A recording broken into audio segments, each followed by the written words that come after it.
Good afternoon, everyone. Thank you for joining us today. My name is Yenny Caceres, and I serve as the Director of Certification at COSIN.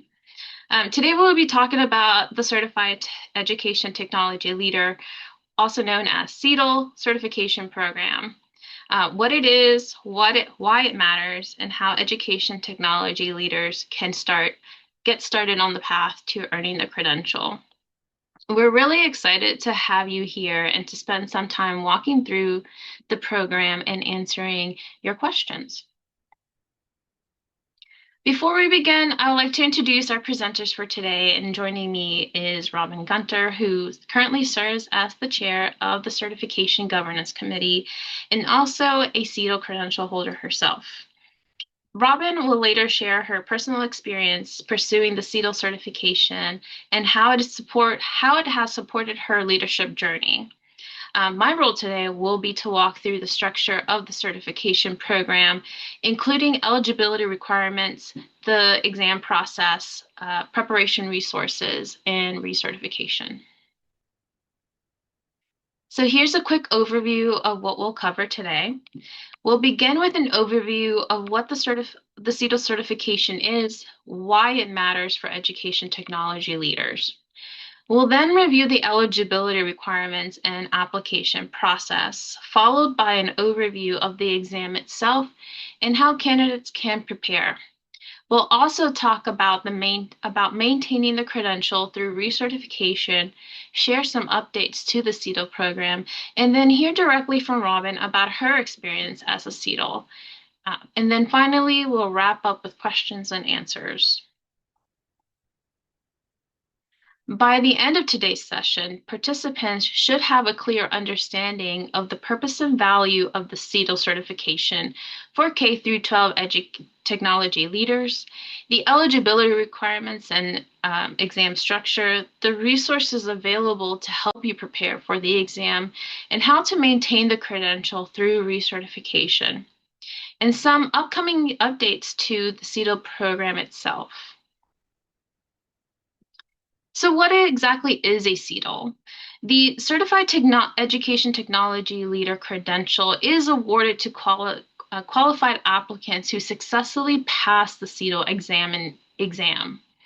The certification was created specifically to recognize K through 12 education technology leaders who demonstrate expertise across several key leadership areas, which include strategic leadership and vision, digital learning environments, data-informed decision-making, technology infrastructure and support, managing technology resources and teams. The exam itself is based on a delineation of practice, or also known as a job analysis, which identifies the key tasks and responsibility performed by education technology leaders. This research led to the development of two foundational documents, the Framework of Essential Skills and the Detailed Content Outline. These documents define the knowledge and competency that the CETL exam measures. And most importantly, the certification is not just for CTOs. It's designed for a broad range of professionals working in education technology leadership roles. There are several reasons why professionals choose to pursue certification.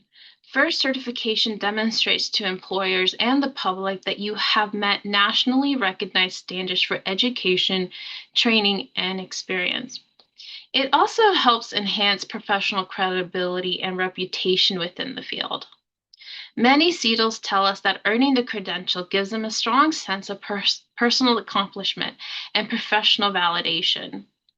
Certification can also support career advancement opportunities, help expand professional networks, and provide opportunities to contribute to advocacy and leadership efforts within the education technology profession.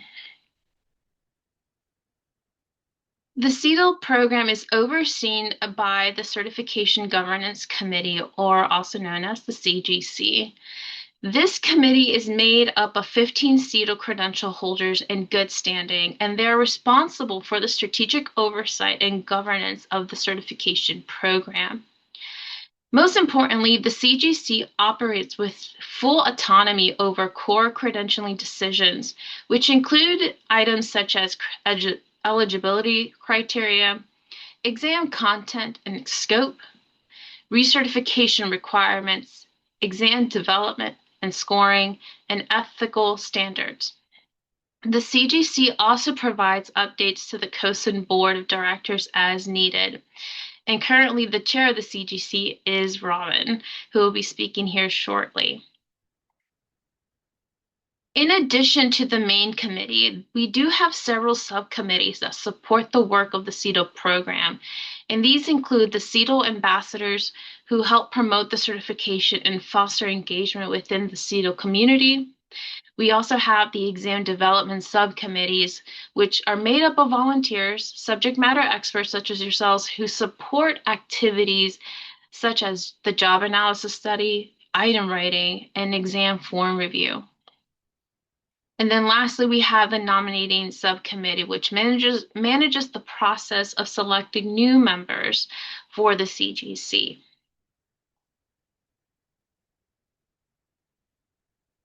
So to apply for the CETL certification, candidates must meet one of three eligibility pathways. The first pathway is that you have to have a bachelor's degree plus 4 years of education technology experience. The second pathway is an associate's degree plus 7 years of experience. And then the last one, which is the third pathway, you need 10 years of education technology experience, and you do not need to provide a college degree. So these pathways allow professionals with different educational backgrounds and experience level to pursue the credential. The application process is fairly straightforward. Applicants begin by submitting an application and agreeing to the COSIN Code of Conduct and confidentiality policies. Approximately 10% of applicants are randomly selected for audit, which means we will be reviewing your supporting documentation as required, such as your transcripts, certificates, and/or resume. So applications are typically processed within 7 to 10 business days. More if needed. Once reviewed, applicants will receive one of three outcomes. Either you are eligible and you will be issued an authorization to test, or you will be ineligible based on requirements, or lastly, you'll be selected for audit.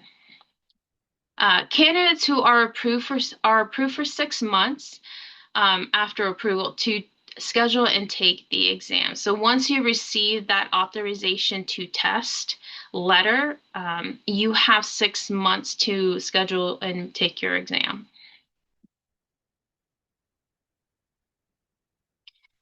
The CETL exam consists of 100 multiple choice questions. It is a closed book exam.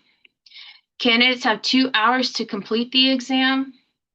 The exam is offered through year-round with Pearson VUE, which provides testing centers across the United States and internationally. Candidates also have the option to take the exam through remote proctoring, which allows them to test from a secure environment of their choosing, so a home office or even in your own work office. The exam fees for COSIN members is $489. For non-member, it's $829. And then if you need to retake the exam, we do offer a discount for retakes, which is at $339.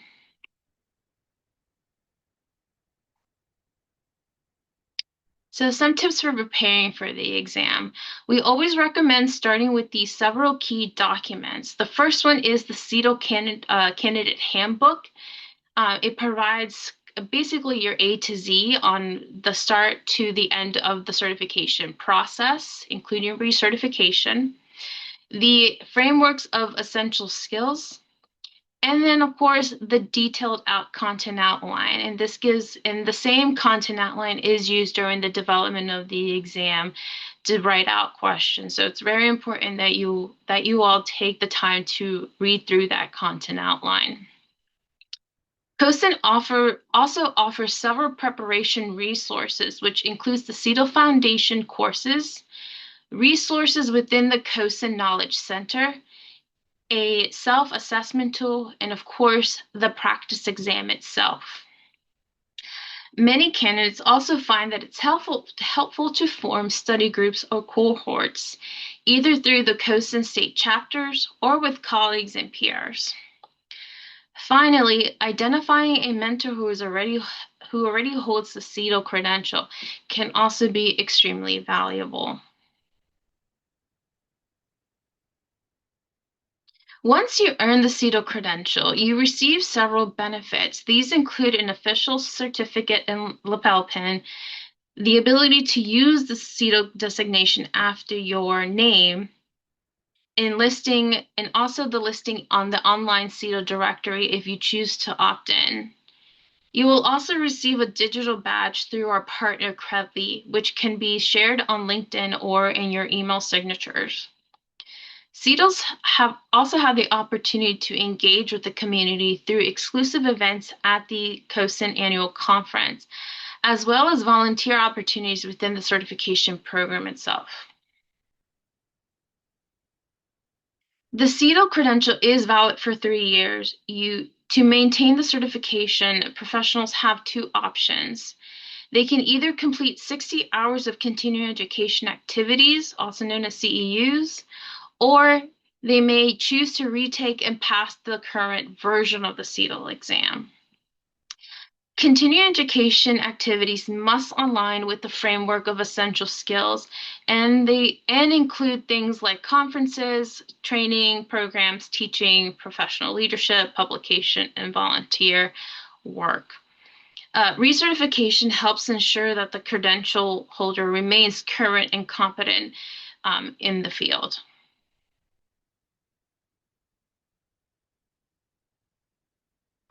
So I also want to highlight a few opportunities for CETLs to connect with the community during the COSIN annual conference. Each year, we host several CETL-focused activities, including the CETL Summit, which brings together education technology leaders for a deeper conversation around leadership and innovation in K through 12. We also organize a CETL networking happy hour, which is a great opportunity for credential holders to connect and build relationships with peers from across the country.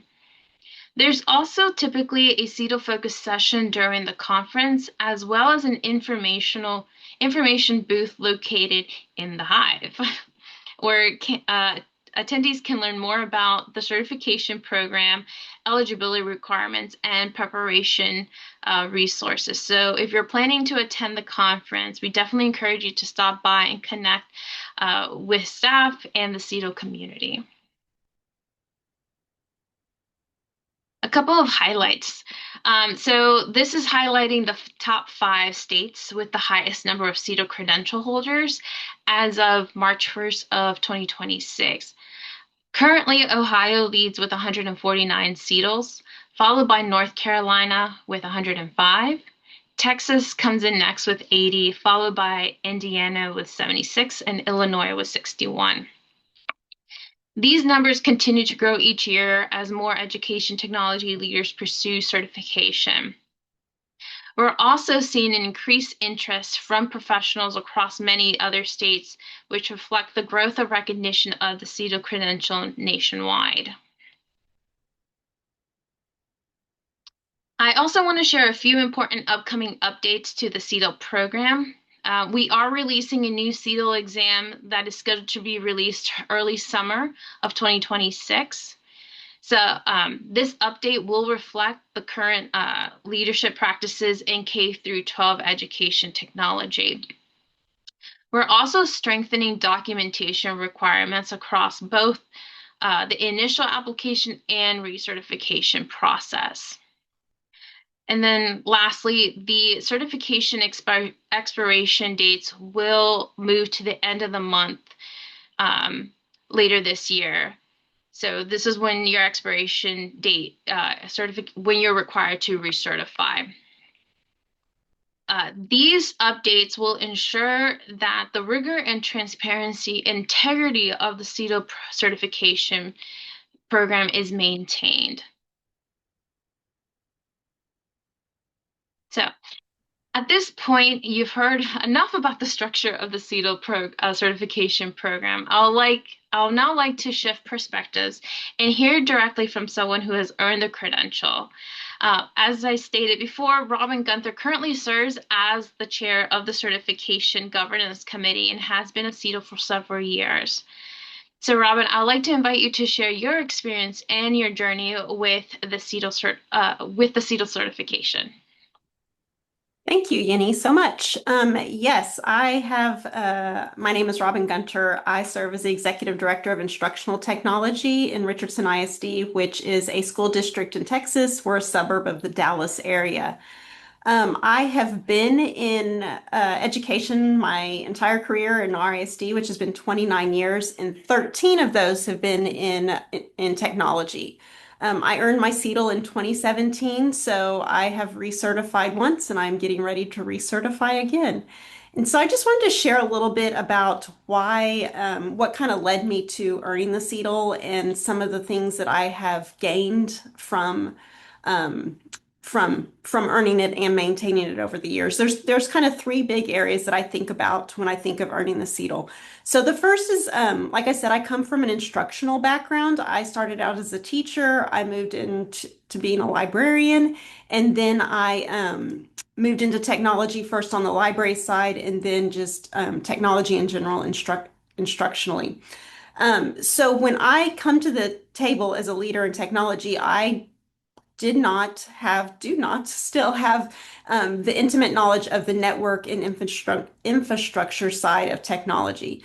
And so going on the journey to earn the CETL really kind of broadened my horizons in aligning my learning with that framework so that I could gather some of that information. I am still not proficient in the language of networking, but I've gained enough understanding that I can come to the table and have these conversations with the networking and infrastructure side of the house and really help drive those instructional priorities forward. And I see the same on the other side as well for our more technical staff that has not been in a classroom, gaining that instructional side so that you can continue to grow the mission and vision of your district and your technology department.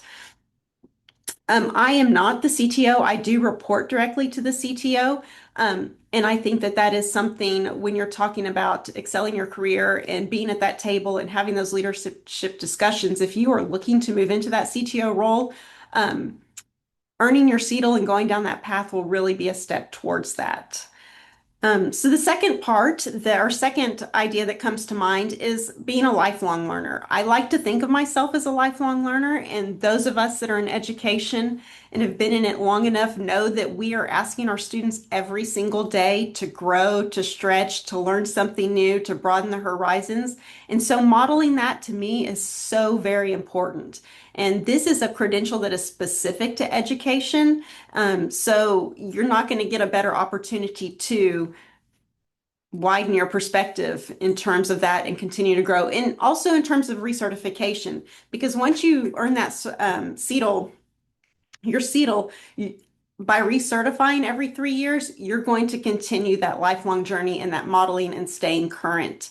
And you see that the CETL designation in general is also ever evolving, aligning the framework with what the work is that we're doing in technology. So that helps you stay on that learning path throughout your entire career. The third thing that comes to mind is the opportunities in the networking that I get to experience by earning my CETL. Yenny has talked about my serving on the CGC. That is just one of those opportunities that earning my CETL has provided me. Also, just the level of respect in when you present yourself and you have that credential in your email or you have that designation after your name, it gives you some automatic respect. Is respect the right word? Automatic recognition that you are devoted to the work in education technology. Also, networking. We in our district, we are very close with our surrounding districts and benchmarking the work we do and reaching out when we have questions and building those relationships. But earning your CETL broadens that even more. I think it's easy to stay in your own region or even your own state, but having the CETL connection will give you those connections across the country. And that gives you a very unique perspective. And many times when you're going to that leadership table and bringing those thoughts that are outside of the state and maybe that others have not heard really gives you a benefit when you're having those discussions. I think really there is no wrong reason to pursue your CETL. If you are just looking to grow, better yourself, be a better education technology leader, then that is the reason that you should pursue this. I'll throw it back to you, Yenny. Great. Thanks, Robin. All right. So, if you are interested in pursuing the CETL certification, here are the key steps to get started. First, as always, we recommend reviewing the CETL Candidate Handbook, which provides a detailed overview of eligibility requirements, the exam structure, and policies. Next, confirm that you actually meet the eligibility pathways based on your education and professional experience. Once you're ready, you can submit your CETL application through the COSIN website. After your application is approved, you will receive an authorization to test, which allows you to schedule your exam through Pearson VUE, or you can do it through live remote proctoring. Again, you have 6 months from the date that you receive your authorization to test to schedule and take your exam. From there, we encourage candidates to prepare using the available COSIN study resources, and many professionals also find it helpful to connect with other CETL or study cohorts for additional support and guidance. Yeah, so that was pretty quick. I know that, but thank you again for joining us today. We have plenty of time for questions, if any. And of course, if you have any questions that you don't want to put in the chat, you're always feel free to also follow up with at the COSIN certification@cosin.org email. And I think we do have we have one question. Are you able to provide a clear definition of how CETL defines education technology experience? I don't know, Robin, would you be able to take that on? Sure. So I would say the answer to that question is first look at the eligibility criteria and what is outlined in the handbook. You can also reach out to the COSIN website. But I think that if you are working closely with technology, especially in some of the areas that is talked about in this question around data science, data privacy, data governance, that I think that qualifies. The other thing that would also help you decide if this is a pathway for you is to look at that framework of essential skills. If those are things that you're familiar with and that you're regularly talking about and interacting with your colleagues, I think that would give you a good indication that you're set up for the CETL.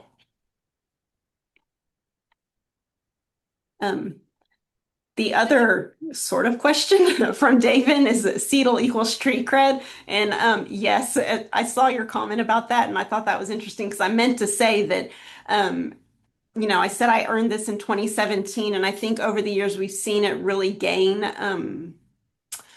notoriety. Is that the word? It has gained visibility, especially with leaders in education. Our superintendents and our cabinet members are becoming more familiar with that term and they look at it and they notice it. So when you are, in conversations, if you're looking to get a new job or a different position and they see that after that, I think that that is going to remind them of the commitment you've made to education technology and the commitment you've made to continue growing in that area. So yes, street cred.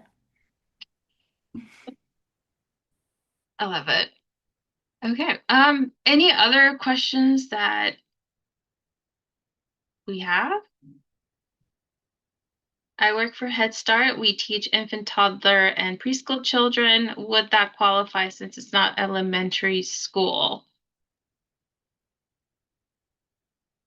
I, And I I would again go back to the handbook and the framework and yeah, looking at what you do. I think if the work is more aligned with technology, then it could possibly. yeah. I think in that case, yeah, just reach out to us personally about your personal experience that you might have. And then we can definitely have a conversation around, if if you should submit the application and we're in the right path towards eligibility.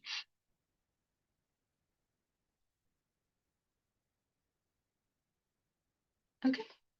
If there are no other additional questions, again, feel free always to send an email to the certification inbox. We're happy to chat through, or if you just want to schedule a call with myself, I'm more than happy to talk through any questions that anyone might have.